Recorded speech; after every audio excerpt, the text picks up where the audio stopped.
আসসালামু আলাইকুম। ফার্মে আসার পর আজকে হঠাৎ করে আম গাছের দিকে নজর গেল। তো যাইতে দেখলাম আম মনে হয় মাসাল্লাহ খুব বড় বড় হয়েছে। তো আমি করলাম কি উঠা পড়লাম গাছ বাইরে বাইরে। তো গাছ হলো আবার বৃষ্টি যেহেতু আজকে পড়ছে গাছ আসলে পিছলা, তো টিনের ওইখানে শিলের মতো কি যে জমা হয়ে গেছিল, মানে টিন অনেক পিছলা হয়ে গেছিল। তো আমি উঠার পরে হাইটে হাইটে উঠতেছিলাম, ভাবছিলাম উঠা যাবো, কিন্তু আমি উল্টা দিকে পিছলা খেয়ে আম গাছের লগে ধরে ফেলছি, না হলে আমি আজকে নিচে পড়ে গেতাম গা।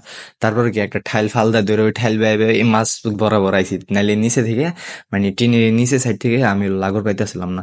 তো দেখতে পাচ্ছেন কত বড় বড় আম হইছে। তো এই আম গাছগুলো হলো আমারও জন্মের আগে, ঠিক আছে, আমারও জন্মের আগে থেকে এখান থেকে আমার আম্মু আব্বু সবাই বস্তা বেরো বেরো আমলো। তো প্রায় আগে আমাদের 12টা না 13টা আম গাছ ছিল। প্রায় মনে করেন আপনার 8 থেকে 10 বস্তা প্রতিবার বেড়ে বেড়ে লয়ে যাওয়া হয়তো। তো এখানে আমি আসার পরে দেখলাম যে এক সপ্তাহে 3টা আম, তো বড় বড় ভালোই। তো আমি ভাবলাম হিন থেকে আমগুনাই সিরা সিরা নেই।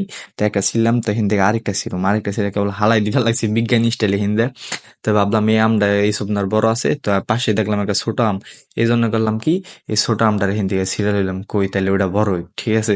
তো আমি আর কি কমু, এবছর বহুত মানুষের গাছের আম চুরি করে খাইছি, মানে দাবুরও খাইছি, কিন্তু নিজের গাছের আমি প্রথম খাইবার লাগছি।